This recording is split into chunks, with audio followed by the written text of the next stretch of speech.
Welcome back to Steel City Drones. Today, we're going to give you a new update on the drone ban. So there is some big updates to what's going on with this that I want to go ahead and push out this information as quickly as possible. So for those of you who may know Vic Moss, he is one of the most respected people in the drone industry. And since day one of any potential drone bans has been on the forefront of all this information.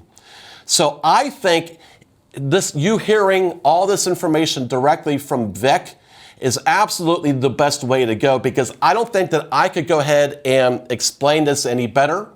So this will be a little longer of a video, and I know that most people do not like watching more than a few minutes on a video. But if you were to watch anything of substance that's longer than a few minutes, this is the one video that I would highly recommend that you take the time when you can to listen to it all, because not only is it very important, but what we need to do and how this can affect everything is extremely important. So with that said, I'll turn this over to Vic now. Hey there, everybody. This is Vic Moss. Spent a little time this morning talking to y'all about the Countering CCP Drones Act and its possible inclusion, or at least its language inclusion into the National Defense Authorization Act. Probably ought to start this by saying I speak for myself and DSPA. I'm associated with a lot of different drone organizations in the industry, but I want to make sure everybody understands I'm speaking for myself, Vic Moss. I'm not speaking for any of the others, with the exception of Drone Service Providers Alliance, DSPA. Just want to get that out there, get that clear. I will start by saying time is short. Obviously, we need all hands on deck for this. So, in the past, we've talked about this quite a bit, either online, definitely on some forums, and even in some videos. We've talked about the Countering CCP Drones language, also called CCCPDA, and its inclusion into the National Defense Authorization Act. And so we're going to include some of the discussion about that, but mainly right now, we need to talk about what's happening right now. Today's December 4th, and you need to get out there and you need to reach your elected officials. You also need to reach some targeted Congress folks here. I'll talk about here towards the end as well. If anybody out there says that I know exactly what's going to happen with all this stuff here in D.C., they are guessing. 100% guessing. Nobody knows exactly what's going on yet. We all have a pretty good inkling about what could happen, and we can make a big difference on what actually does happen if we do something like as simple as reach out to our elected officials and current leadership, both in the House and the Senate, as well as both chambers, Armed Services Committee. And so I'll get all that contact information at the end down here, or actually in the description below as well. So get that, read that, and reach out to them. And I'll also include a couple links for some other things that we need to talk about. I decided to put this video out is because I was invited yesterday to a discussion with the staff, with one of the staff members for Representative Adam Smith. He is on the House Armed Services Committee and in their leadership. And right now what's going on is the House and the Senate leadership are working on a compromise of the National Defense Authorization Act. Now, what we've been talking about is, okay, it's passed the House. The CCCPDA language is in the House version. It's not in the Senate version. It's not in any of the amendments that the Senate offered. So it would have to be added in the bill, on the floor, and then voted on, and then go to conference committee, and then blah, blah, blah, blah, all that stuff. Well, that is no longer happening. What's going on is both leaderships are trying to hammer out a compromise bill for the House and the Senate to vote on to skip the step of actually voting and then going into compromise. They are running out of time, just like we are running out of time. As mentioned, it's December 4th, and they've got to get the National Defense Authorization Act passed, which means they're just going to bypass the step of the Senate confirmation to begin with, or the Senate vote to begin with, and just present a compromise bill to both houses. What that means is there will not be a floor debate in the Senate. It will not be added in the Senate, or possibly added in the Senate and possibly added in compromise. The final bill will go to both houses, pretty soon, possibly next week. So we're wanting to get information out as fast as we can and encourage people to reach out to their senators and their congressmen.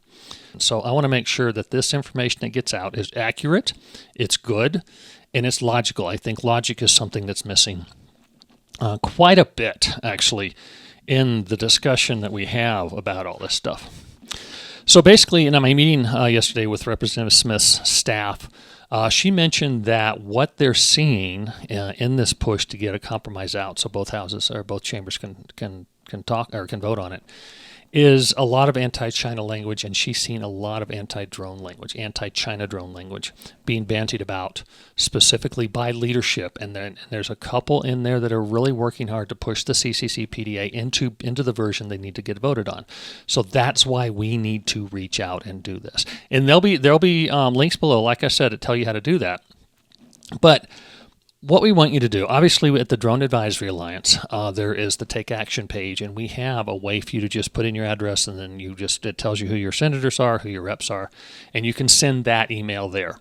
It's pre-formatted the whole 9 yards, but what I would strongly suggest is you don't use the pre-formatted when you write a little story about what this would do to your business, what this would do to your hobby if we were no longer allowed to get DJI or Autel drones, which is what the CCC PDA language is. I'm not going to go into the exact language, but basically what it would do is it prevent the FCC from granting any more licenses to DJI and Autel and possibly other Chinese drones.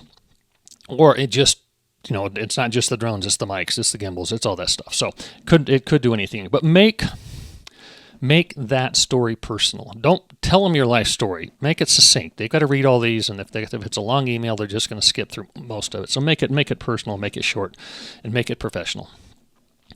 But we also want you to reach out to both House and Senate leadership, and again, we'll do that. I'll put those below, as well as both leaders in the House Armed Services Committee and the Senate Armed Services Committee, and help them understand what a CCC PDA language inclusion into the NDAA, National Defense Authorization Act, will do to this industry. A gentleman by the name of Craig Singleton from the Foundation for Defense of Democracies said this. So DJI drones collect vast amounts of sensitive data, everything from high-resolution images of critical infrastructure to facial recognition technology and remote sensors that can measure even an individual's heart rate. While it's relatively simple to debunk his accusations about the, sending high-resolution imagery of a sensitive or critical infrastructure, you've got bandwidth, you've got lots of different ways you can debunk that.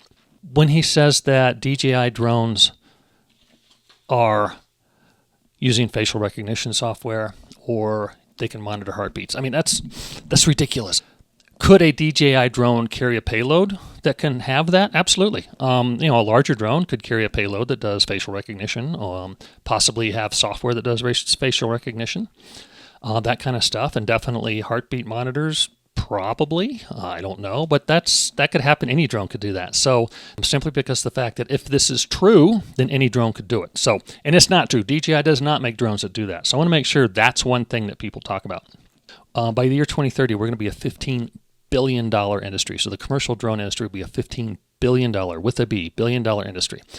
And if the CCC PDA language gets into the NDAA, gets signed by the president, that is seriously in jeopardy. That industry could quite possibly collapse in upon itself, just simply because we don't have this stuff to use.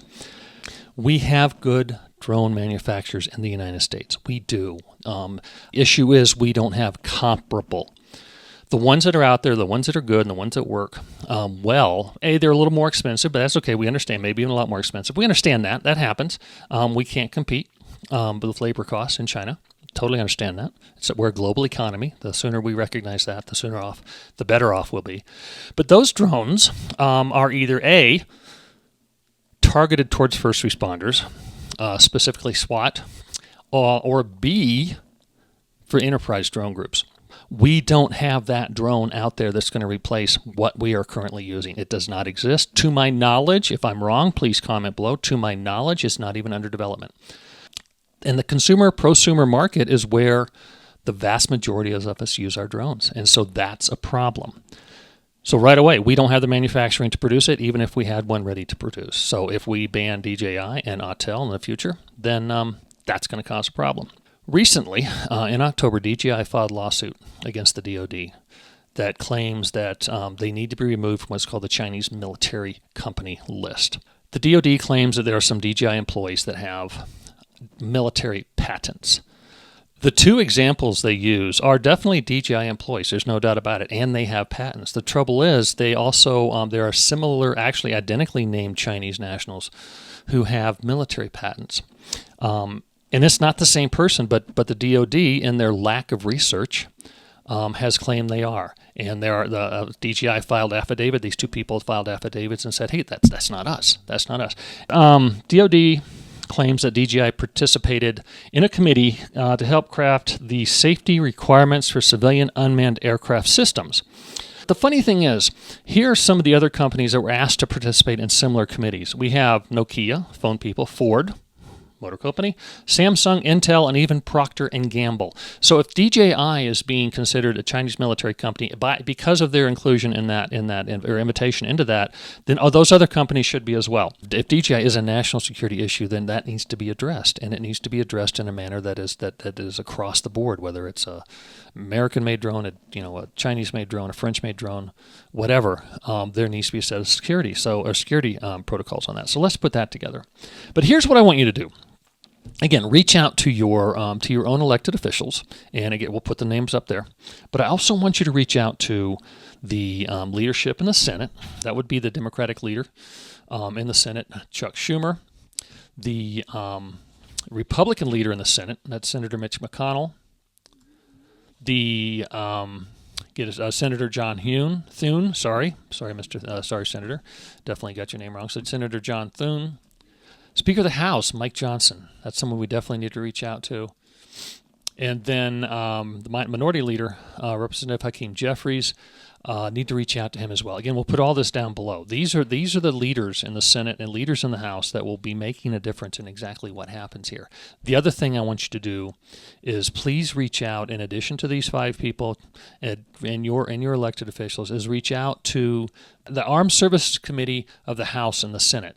So we've got Senator Jack Reed, and we've got Senator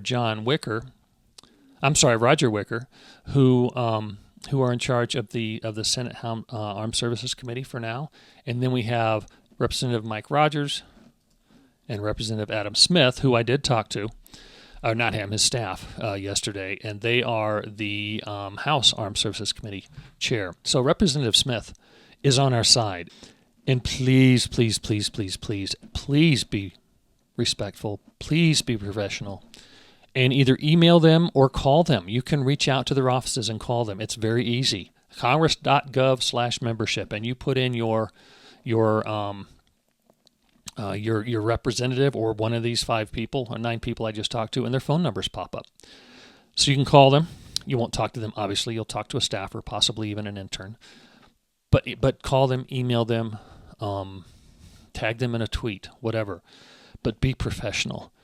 One single negative, nasty email, and I've seen them, by the way, can detract from I don't know how many good ones, because it's the nasty one that people are going to remember, not the good ones. So please be professional. I cannot emphasize that enough. You need to be professional, and you need to be factual, and you need to tell them a story about what would happen to you, your business, your recreation, your hobby, your STEM class, your realty. If you're a realtor, how many of your listings have drone photos? How many of them would no longer be able to have drone photos, right? So farmers, ranchers, first responders, anybody, you need to reach out to your elected officials. Again, it's December 4th. We need you to do this week, if at all possible, and get out in front of what's going to come out of the compromise and go to the House and the Senate. They're skipping that step, and we need to act right now. Thank you for your time on this. And if you agree with me, include a link to this. I'm not looking for views. I'm not looking for any of that crap. What I want is I want people to understand that can make a decision or make the decision that affects us. And if you agree with me, that's great. Go ahead and do that. That'd be awesome. If you disagree with me, please comment below. Thank you for your time. Please, please, please make this a priority. We as an industry really, really, truly need this. Thank you from the bottom of my heart to really kind of get out there, be proactive, be active now, fly safe, fly smart. Bye. So there you go. That's everything as far as everything up to date regarding the drone ban. Now we're going to put everything, the plan of action, everything down in the description below. So please take a look at that. And if you have any questions, please let us know. If you can do your part to be able to help this, it would be greatly appreciated. There is a lot that's riding on this potential drone ban. So thanks again for watching, and we'll talk to you soon.